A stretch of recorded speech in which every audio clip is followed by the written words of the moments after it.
stomach. From the mouth, the food goes into the food pipe and enters the stomach. The stomach is a muscular bag-like organs in which food can be stored for a few hours. During this time, the food mixed with the digestive juices secreted by the walls of the stomach. The food is partially digested here. इसमें क्या बोला गया? Stomach जो है, stomach समझ रहे हैं ना क्या है? इसमें रखिए ये स्टमक है, यहाँ पे ये स्टमक है। माउथ से जो फूड पाइप से आता है खाना स्टमक में, वही यहाँ पे बताया गया है कि फ्रॉम द माउथ, फ्रॉम मतलब से, माउथ से फूड जाता है फूड पाइप में एंड फूड पाइप से एंटर करता है स्टमक में चल जाता है। अभी ये देख लिए स्टमक में चल गया। और क्या होता है कि the stomach is a muscular bag like organ. Stomach जो है वो एक मसल्स बेग के समान है, मतलब एक मांस का बना बेग जिस तरह होता है उस तरह का एक ऑर्गन है, एक बेग की तरह, एक थैले की तरह एक ऑर्गन है, जिसमें food can be stored for a few hours. कुछ समय के लिए खाना वहाँ पे कुछ घंटे के लिए रहता है उस बेग में, ठीक है, समझे? कुछ टाइम के लिए खाना वहाँ पे रहता है, और जब वो वहाँ पे रहता है तब क्या होता है खाने का? ड्यूरिंग दिस टाइम, यानी कि इस समय के दौरान फूड क्या होता है? मिक्स होता है। हाँ, मिक्स होता है, डाइजेस्टिव जूस उसमें मिक्स हो जाता है। और ये डाइजेस्टिव स्टमक के वॉल से निकलता है, डाइजेस्टिव जूसेस सेक्रेट होता है। सेक्रेट मतलब निकलना। और ये कहाँ से निकलता है, कहाँ से बहता है? स्टमक के वॉल से, दीवार से वहाँ से निकलता है। और ये जूसेस जब स्टमक के दीवार से जो जूस निकलता है और वो फूड में मिलता है तो वो फूड को बहुत ज़्यादा वहाँ पे वो डाइजेस्ट कर देता है। तो फूड जो है पार्शियली, यानी कि बहुत हद तक डाइजेस्ट हो जाता है। वहीं पे डाइजेस्ट हो जाता है, आधा वहीं पे डाइजेस्ट हो जाता है, स्टमक में डाइजेस्ट हो जाता है। तो समझ में आ गया प्रोसेस किस तरह से होता है? जो फूड पाइप से खाना चल जाता है स्टमक में, स्टमक जो कि एक थैले के समान होता है, वहाँ पे खाना कुछ घंटे के लिए रहता है, वहाँ पे उसको फूड डाइजेस्टिव जूस मिलता है उसकी दीवारों से, और वो डाइजेस्टिव जूस खाना को पार्शली डाइजेस्ट कर देता है ना? Small intestine. From the stomach the food is passed into a long and coiled structure called the small intestine. अब स्मॉल इंटेस्टाइन खाना, उसके बाद स्टमक के बाद स्मॉल इंटेस्टाइन में जाता है फूड।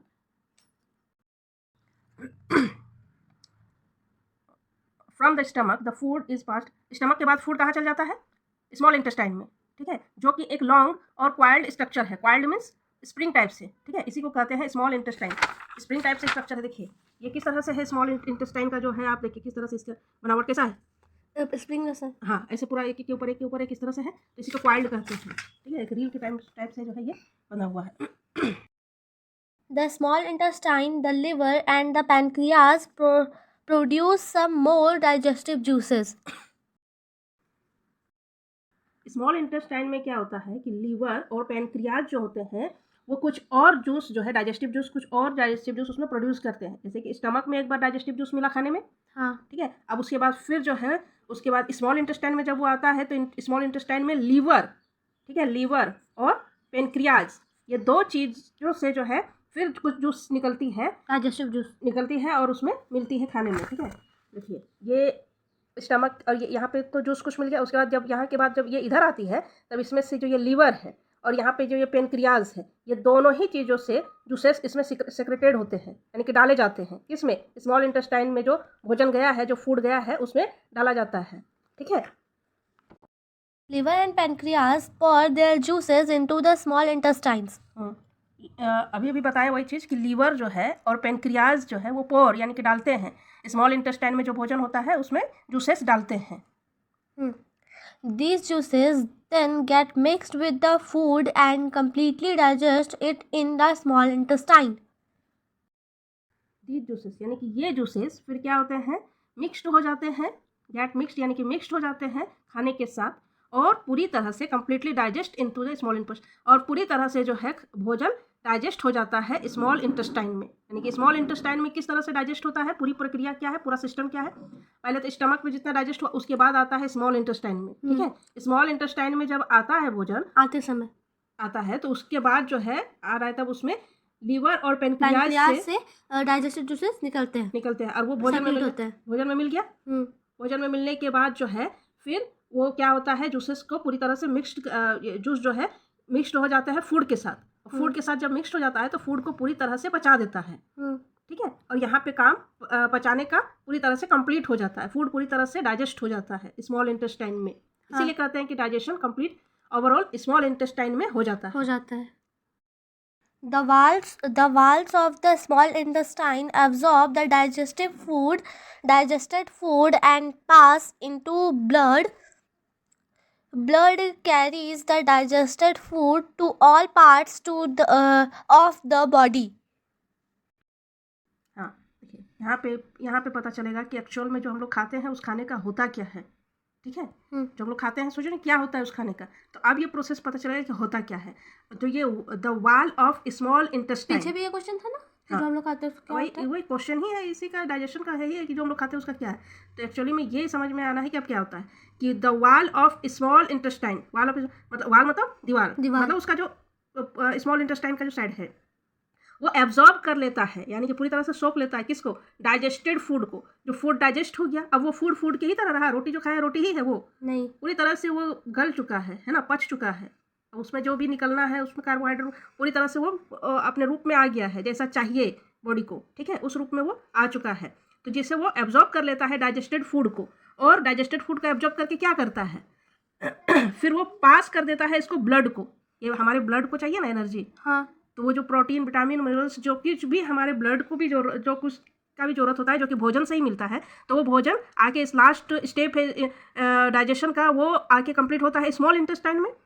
स्मॉल इंटेस्टाइन में जब कंप्लीट हो जाता है तो वो जब पच जाता है वो भोजन, उसके बाद पचने के बाद उस पचा हुए भोजन को यानी कि डाइजेस्टेड फूड को फिर क्या कर देता है, वो ब्लड में भेज देता है। कौन, स्मॉल इंटेस्टाइन का जो वाल है वो एब्जॉर्ब कर लेता है डाइजेस्टेड भोजन को और वो ब्लड में भेज देता है। और ब्लड क्या करते हैं, ब्लड उसको कैरी करते हैं, डाइजेस्टेड फूड को ले लेते हैं और उसको फिर ऑल बॉडी के तमाम पार्ट में भेज देता है वो, ठीक है। तो क्या हुआ, भोजन जो हम लोग खाए वो हम लोग इतनी प्रक्रिया से गुजरा। पहले वो फूड पाइप से गया स्टमक में कुछ जूसेस मिला, फिर वो स्मॉल इंटेस्टाइन में आया, वहाँ पे लीवर और पैनक्रियाज से कुछ डाइजेस्टिव जूसेस मिला, फिर वहाँ पे डाइजेस्ट हो गया। डाइजेस्ट होने के बाद जो स्मॉल इंटेस्टाइन का वाल है वो डाइजेस्ट फूड को एब्जॉर्ब कर लेता है और वो ब्लड को दे देता है। उसका काम है, ये भोजन का काम, भोजन हम लोग करते ही हैं ताकि ब्लड को मिल सके एनर्जी जो कि हमारा शरीर को चलाता है, ठीक है। तो वो भोजन से जितने भी जो मिनरल्स है वो ब्लड में चला जाता है, और ब्लड क्या करता है, वो ब्लड पूरे बॉडी को फिर सप्लाई करता है। तो यही सर्कल है,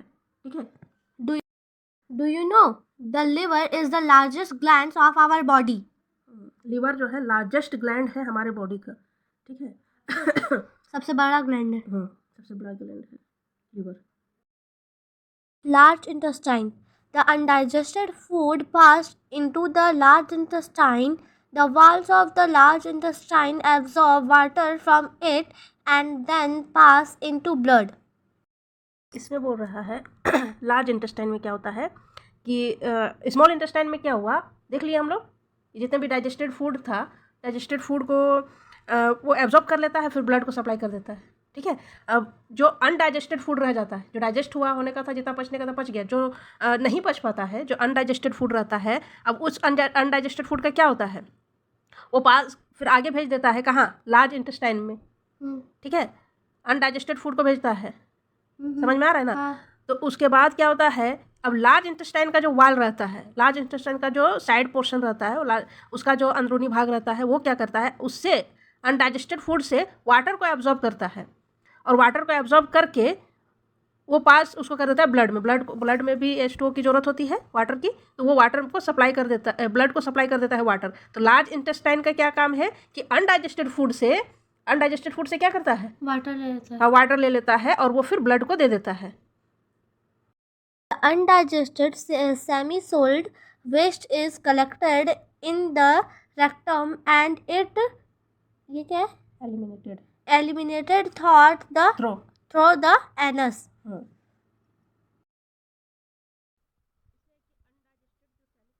है, यानी कि जो नहीं डाइजेस्ट हुए, जो वेस्ट रह गए, वो क्या होते हैं, कलेक्टेड इन द रेक्टम, और वो जाके रेक्टम में जमा हो जाते हैं, ठीक है। रेक्टम मीन्स होता है मलाशय, और वहाँ पे जाके जमा हो जाते हैं। ये टर्म सब याद कर लीजिएगा। वहाँ जमा हो जाते हैं, उसके बाद वो एलिमिनेटेड होते हैं थ्रू द एनस के द्वारा वो बाहर निकल जाते हैं। एलिमिनेटेड मतलब बाहर होना, रेक्टम मीन्स मलाशय और अनस मीन्स होता है मल द्वार, जिसके जरिए मल बाहर आ जाता है। तो ये होता है लार्ज इंटेस्टाइन में। देखिए क्या हुआ, लार्ज इंटेस्टाइन में हुआ कि जो अनडाइजेस्टेड फूड होता है उससे जो वाटर होता है उसको वो एब्जॉर्ब कर लेता है। कौन? Large intestine. कौन लार्ज एब्जॉर्ब? इंटेस्टाइन का वाल हाँ ठीक है, वो उसको क्या कर लेता है, उसके वाटर को अब्सॉर्ब कर लेता एब्जॉर्ब कर लिया। एब्जॉर्ब करने के बाद जो अनडाइजेस्टेड सेमी सॉलिड जो रह गए, यानी कि उसमें अब वाटर नहीं है, बिना वाटर वाला वो सेमी सॉलिड जो रह गए, उस वेस्टेज को जाके वो रेक्टम में जमा हो जाता है और फिर रेक्टम से वो बाहर निकल आता है थ्रू एनस। एनस के द्वारा वो बाहर आ जाता है। ओके, है। क्लियर? हाँ। While eating food, it is very essential to see what should be eaten and how it should be eaten. इसमें ये बोला जा रहा है, छोड़ो, कि वाइल ईटिंग फूड मतलब खाते समय, वाइल मतलब होता है के समय, ये बहुत ज़रूरी है। एसेंशियल मतलब ज़रूरी। ये देखना कि what should be eaten, should मतलब होता है चाहिए, तो व्हाट शुड बी ईटन मतलब क्या खाना चाहिए, और how it should be eaten, how मतलब कैसे, और कैसे इसको खाना चाहिए। ठीक है, तो ये बहुत ज़रूरी है देखना कि क्या खाना चाहिए और कैसे खाना चाहिए। One should wash hands before eating. समझ में आ गया ना? हर एक को चाहिए कि खाना खाने से पहले हैंड को वॉश करें। Chew food properly before swallowing. Swallowing मतलब निगलना। निगलना। ये अंडरलाइन कर, इसको जो बता रहे हैं उसका वर्ड मीनिंग याद रहना चाहिए। ठीक है, इधर स्वॉलोइंग बताए, उधर रेक्टम बताए, एनस बताए, एलिमिनेटेड, तो ये सारा चीज़ टर्म याद रहना चाहिए। स्वॉलोइंग मतलब निगलना। ठीक है, तो च्यू मतलब होता है चबाना। अच्छे से चबाना चाहिए भोजन को निगलने से पहले। हाँ। Not speak while chewing food. Means चबाने टाइम हम लोग को बात नहीं करना चाहिए, मतलब कि खाना खाने समय नहीं बात करना चाहिए। ईट green vegetable and fruits every day, हम लोग को डेली वेजिटेबल और ग्रीन वेजिटेबल और फ्रूट्स खाना चाहिए। ईट अ बैलेंस डाइट, और हम लोग को बैलेंस डाइट से खाना चाहिए, नहीं तो फिर दिक्कत हो जाएगा। हाँ, यानी कि जब अच्छा खाना बनाए तो पूरा ओवर खा लिए, और जब नहीं अच्छा बनाए तो कुछ नहीं खाए, ऐसे रह गए। वैसा नहीं करना है, डाइट फूड लेना चाहिए, प्रॉपर खाना खाना चाहिए। Take food at fixed interval. Fixed interval मतलब है कि एक सीमित अंतराल के दौरान हमें खाना खाना चाहिए। फिक्स्ड अंतराल यानी कि अगर हम 8 बजे खाए हैं तो फिर 12 बजे खाना चाहिए, फिर 4 बजे खाना चाहिए, 8 बजे, एक टाइम के दौरान जो है खाना खाते रहना है। और ये नहीं कि जब खाए 8 बजे खाए, फिर 10 बजे खाए, फिर 12 बजे खाए, ऐसे थोड़ा थोड़ा करके नहीं खाना है। और ना ही ये कि 8 बजे खाए तो फिर एक ही बार 2-3 बजे दोपहर को खा रहे हैं, फिर एक ही बार 11 बजे रात को खा रहे हैं, वैसे नहीं। 11 बजे कौन खाएगा? Drink about 8 to 10 glasses of water every day, हम लोग को डेली 8 से 10 ग्लास वाटर पीना चाहिए, लेना चाहिए। लेकिन लेती तो नहीं है ना? लेते तो है। हाँ, लेते तो है, प्रॉपरली नहीं लेती है। 8 ग्लास वहाँ पे लेने पड़ा तो 8 ग्लास तो लेते हैं, उससे ज़्यादा ही लेते होंगे।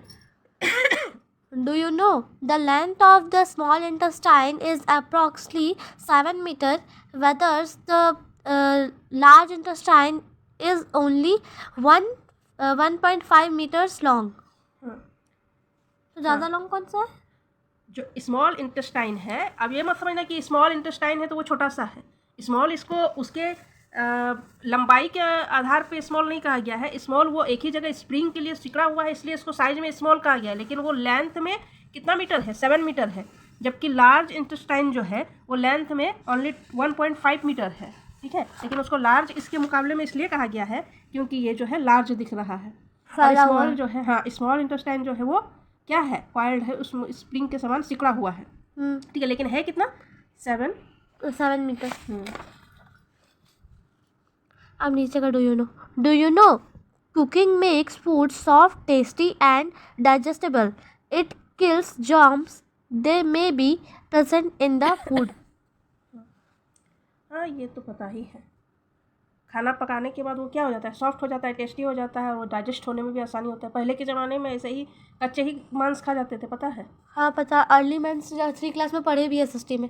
हाँ, और वो लोग खाने में उन लोग को कितना दिक्कत होता होगा, पचाने में भी दिक्कत होगा, टेस्ट का भी कुछ नहीं। जब उन लोग का आग, जब वो फायर की इन्वेंट किया तब इन लोग के लिए बड़ा अच्छा, बड़ा खुशी का बात हुआ, वो लोग पका के खाने लगे। ठीक है, नमक वगैरह तो नहीं, ऐसे ही खाली पका के खाते थे, उसी में टेस्ट लगता था, और उससे क्या डाइजेस्ट भी करना आसान हो जाता है। दूसरा बात क्या होता है कि जर्म्स वगैरह भी वो मर जाते हैं फूड में जो रहते हैं। Importance of eating fresh clean food. Fresh clean food important क्यों है? खाना खाना. We eat raw as well as cooked food. Let us see how cooked as well as uncooked food can become the source of many infections. क्या बोला? We eat, हम लोग खाते हैं. क्या खाते हैं? Cooked food और raw food. रॉ फूड मतलब कच्चा. अरे कच्चा फूड किस तरह खाते हैं? जैसे कैरेट हो गया और ये फ्रूट्स हो गया. हाँ, कुकुम्बर हो गया, रेडिश हो गया, ठीक है, खीरा, मूली, गाजर और फले, ये सब तो हम लोग कच्चा खाते हैं, ठीक है. और पका हुआ तो खाते ही हैं, ठीक है. तो चलो देखते हैं कि पका हुआ खाना और साथ ही साथ अनकुक्ड फूड, बिना पका हुआ खाना किस तरह से कारण बन सकता है इन्फेक्शन का, ठीक है, कैसे इन्फेक्शन हो जाता है. Unwashed fruits and vegetables can carry germs of diseases which can cause diarrhea, vomiting and other stomach ailments. हाँ, स्टमक इलमेंट्स का मतलब होता है, इलमेंट्स मीन्स बीमारी, और स्टमक इलमेंट्स मीन्स हो गया पेट की बीमारी, ठीक है. तो यहाँ पे बोल रहा है अनवाश्ड. अनवाश्ड मतलब बिना धोया हुआ, ठीक. अनवाश्ड फ्रूट्स और वेजिटेबल, अगर हम लोग फ्रूट और वेजिटेबल को नहीं धोएंगे तो उसमें कितना ही सारे जर्म्स रहते होंगे, ठीक है. बाजार से लाए हैं, वो कहाँ कहाँ से होते हुए आया है, कितने लोग उसको छुए होंगे, कहाँ पे वो गिरा होगा, कितने सारा चीज़ उसमें गंदगी होगी. अगर हम उसको धोए नहीं और उसको ऐसे ही पका दिए या ऐसे ही खा गए तो उसमें जितने भी जर्म्स थे वो चल गए कहाँ पे? हमारे पेट में. और पेट में जाके फिर वो कीटाणु और ज़्यादा बढ़ जाते हैं और उससे जो है पेट की बीमारी हो जाती है. जैसे डायरिया हो गया, वॉमिटिंग हो गई, और भी बहुत सारी बीमारियाँ हो गई, वो सारे हो जाती हैं. डायरिया मीन्स पतला लैटिंग, वॉमिटिंग मीन्स उल्टी, ठीक है. आगे बढ़ी. Unwashed fruits and vegetables can also carry eggs of worms. Worms means कीटाणु. These eggs are too small to be seen by the naked eyes. हाँ, नेक्स्ट आइज मतलब होती है खुली आँख से. हाँ, यहाँ पे बोल रहा है कि जो अनवाश्ड, हम अभी बोले कि जो वेजिटेबल होते हैं या फ्रूट्स होते हैं वो कहाँ कहाँ से आते हैं, उसके साथ कितने ही सारे जर्म्स होंगे, ठीक है. और वो जर्म्स जो है अंडे भी देते हैं, और वो उस इतने छोटे होते हैं वो सारे चीज़ कि हम लोग उसको जो है ना खुली आँख से नहीं देख पाते हैं. खुली आँख से नहीं देख पाते हैं. क्यों नहीं देख पाते? खुली आँख से नहीं देख पाते हैं मतलब क्या बंद आँख से देखेंगे फिर क्या? नहीं, बंद आँख से नहीं देखेंगे. जैसे होता है माइक्रोस्कोप आता है ना, माइक्रोस्कोप वगैरह से ही हम लोग उसको देख पाएंगे. ऐसे ही देखेंगे तो नहीं दिखाई पड़ेगा, या कुछ है ही नहीं, ऐसे हाथ से घस दिया, हाँ साफ हो गया, खा गए. लेकिन उसमें कितने ही सारे जर्म्स होंगे, कितने ही जर्म्स जो है अंडे दिए होंगे, ये हम लोग नहीं बता सकते हैं. When these eggs reach the stomach of a human beings, they hatch there and produce worms. हाँ, और जब ये अंडे रिच मतलब होता है पहुंचना, स्टमक में पहुंच जाते हैं, खाते हैं तो स्टमक में ही जाएंगे, फूड पाइप के द्वारा कहाँ चल जाते हैं? स्टमक में चल जाएंगे. और ये नहीं कि चबाने पे वो नहीं मरेंगे बाबू, है चबाने पे भी नहीं मरेंगे, वो चल जाएंगे पेट में. पेट में भी वो नहीं मरते हैं. कुछ तो इतने ही खतरनाक होते हैं कि वो पेट में भी जूसेस डलाता है ना, तो उसमें भी नहीं मरते हैं, और फिर वो जाके ह्यूमन बींग के जो स्टमक में चल जाते हैं, और वो वहाँ जाके क्या करेंगे? हैच मतलब होता है अंडे से जो अंडा होते हैं वो अंडे से बाहर आ जाते हैं. अंडे से बाहर निकलना हैच कहलाता है. तो वो अंडे से बाहर निकलने लगते हैं. निकलने के बाद फिर वो प्रोड्यूस करते हैं और भी सारे वर्म्स. वो वर्म्स फिर जो है अंडा देंगे, फिर वो यानी कि धीरे धीरे वो इतने ज़्यादा मात्रा में बढ़ जाते हैं कि वो पूरे ही जो है हमारे स्टमक पर अटैक कर देते हैं. These worms live in stomach and intestines and consume the food that is meant for the human body. आगे पढ़ेगी कि क्या बता दे? बता दो. इसमें बोल रहा है कि ये जो वर्म्स है ना, ये जो कीड़े हैं जो कि स्टमक और इंटेस्टाइन में चल जाते हैं, पेट और आंतों में जो चल जाते हैं, और वो जाके उसमें अपना घर बना लेते हैं, पूरी तरह से उसको कब्जा कर लेते हैं. और जो ह्यूमन बॉडी के लिए जो भोजन, जो फूड बनता है जाता है, वो उसको ये लोग ग्रहण करने लगते हैं, मतलब कि कंज्यूम करने लगते हैं, लेने लगते हैं. तो हमारे बॉडी के लिए जो भोजन बन रहा है, अगर वो कीड़े लोग और पेट में जो है वर्म्स है वो लोग जब खाने लगेंगे तो हमारी बॉडी को कुछ कमी होगी कि नहीं?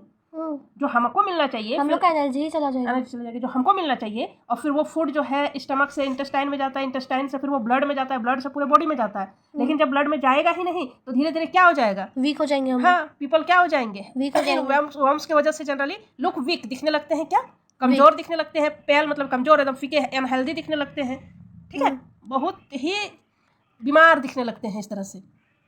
आगे पढ़ो। Peeled and cut fruits and vegetables which are exposed to flies and dust can transfer germs into the body and thus cause many diseases such as jaundice, cholera, etc. या पील्ड एंड कट फ्रूट्स यानी कि छिला हुआ और काटा हुआ जो फल और सब्जियां होती है, उसमें क्या होते हैं, मक्खियाँ आके बैठ जाती है, मच्छर आके बैठ जाता है, फिर उसमें बहुत सारे डस्ट भी आके उड़ के बैठ जाता है, ठीक है। और अगर इसको हम लोग इसी तरह से छिला हुआ काटा हुआ है, बहुत टाइम तक उसी तरह खुला ही रह गया और हम लोग उसको बिना कुछ सोचे समझे खा गए, ठीक है, देख रहे हैं मक्खी इधर आके भिन भिना रही है, बैठ भी जाती है, वो मक्खी तुम सोच के देखो कहाँ कहाँ बैठी होगी, किसी के घाव में भी, किसी के कहीं कीचड़ में बैठी होगी, किसी के जख्म में बैठी होगी, कितनी ही गंदगी जगह में वो बैठी होगी, आके फिर यहाँ बैठ गई, और वहाँ यहाँ आके बैठ गई, और उसको हम लोग बिना सोचे ऐसे उसको हम लोग खाते हैं, ठीक है, और वो अपने इसके साथ हम लोग कितना ही सारे जर्म्स जो है हमारे बॉडी में ट्रांसफर हो जाते हैं, और वो क्या करेगा, इससे क्या होगा, बीमारी होगी कि नहीं होगी, होगी, जाहिर सी बात होगी। और इससे और किस तरह की बीमारियां होती है उधर तो हम लोग देख लिए, डायरिया भी होता है, वॉमिटिंग भी होता है, और भी स्टमक जो पेन है वो होती है। इसके अलावा अगर इस तरह से हम लोग जर्म्स वाले खाना खाएंगे तो उससे जॉन्डिस भी हो जाता है और कॉलेरा भी होता है। जॉन्डिस भी एक स्टमक डिजीज़ ही है, इसमें भूख नहीं लगेगी, बुखार आएगा, थकान आएगी, और जॉन्डिस दिखता है किस तरह से, देखने में नज़र आ जाएगा आपको बाहर से भी कि जिसको जॉन्डिस हुआ है वो एकदम कमज़ोर हो जाता है, उसकी आँख, नाखून, जितना भी वाइट पार्ट है वो येलो दिखने लगते हैं, यूरिन उसका यानी कि टॉयलेट उसका क्या हो जाता है, येलो हो जाता है। और ये तो ऐसे ही देखने में, लेकिन इसके अलावा इससे क्या होती है ना कि स्टमक, इंटेस्टाइन, मतलब पूरा लीवर जो है डैमेज कर देता है। अगर जरा सा भी ये मसाला वाला फूड अगर खाई तो पेट बर्दाश्त नहीं कर पाता है फिर, ठीक है। तो जिसको जॉन्डिस होता है ना उसको कितने ही महीनों तक जो है ना एकदम सादा भोजन खाना पड़ता है, एकदम लाइट फूड लेना पड़ता है। और कॉलेरा भी इसी तरह से स्टमक रिलेटेड डिजीज है, इसमें भी उसी तरह से डायरिया होता है, वॉमिटिंग होता है, बुखार आता है, थकान होगा, बदन में दर्द रहेगा, माथा दर्द रहेगा, डिहाइड्रेशन होता है। कॉलेरा भी बहुत ख़तरनाक बीमारी है। तो ये सब इतनी पेट से रिलेटेड इतने सारी बीमारियां आपको किस वजह से हो जाते हैं, जो हम लोग अनवाश्ड और जो खुले में जो रहती है मक्खियाँ जिसमें पड़ी रहती है, वो इस तरह से हम लोग जब अगर खा लिए ना भोजन को तो उससे हमको इस तरह से बीमारियां पकड़ लेती हैं। Cooked food when left uncovered of unrefrigerated for long and also cause food poisoning मतलब होता है जहरीला।